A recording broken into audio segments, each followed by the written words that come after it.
Roger. Would you like to see a woman Prime Minister?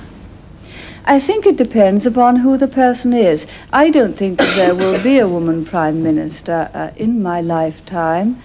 It seemed impossible to the young Secretary for Education, but she had determination on her side and some luck. With the demise of Ted Heath's government, Mrs Thatcher was the only former cabinet member prepared to take him on in the first ballot. "I've got my teeth into him," she told a friend, "and I'm not going to let go." She humiliated Heath in the first ballot and carried the second. The Labor government was already struggling after the so-called winter of discontent leading up to the election of 1979.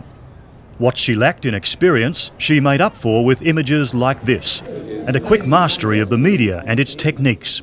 She was swept to power. Thatcherism was born. Where there is error, may we bring truth. Where there is doubt, may we bring faith. And where there is despair, may we bring hope. Unemployment rose, as did the Tories' unpopularity. To fight inflation, the government stopped printing money.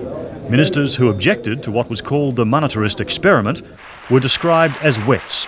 But compromise was not in her vocabulary. You turn if you want to.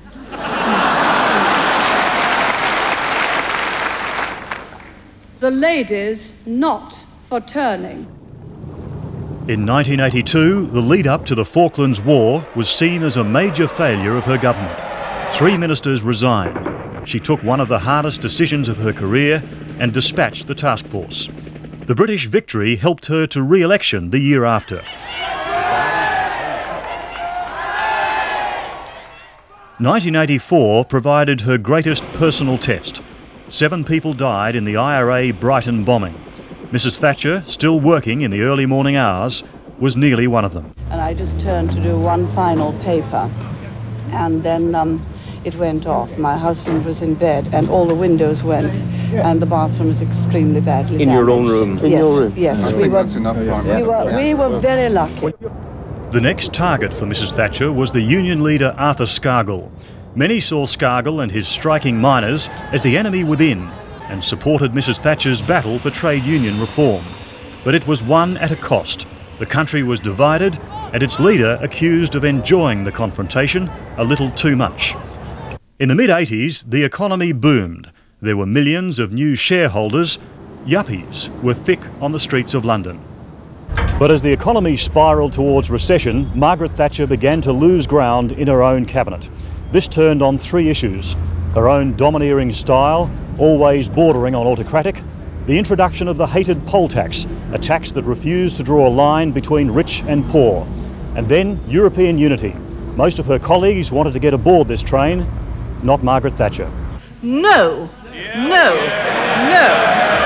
Mrs Thatcher's intransigence over Europe led to many resignations, among them those of Michael Heseltine and later Deputy Prime Minister Sir Geoffrey Howe.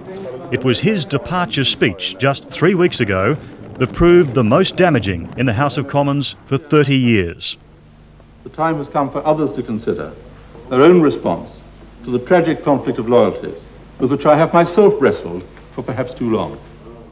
It was this final personal blow to Thatcher solidarity that gave Michael Heseltine his signal that now was the one and only time for his challenge. I now have a better prospect than Mrs. Thatcher.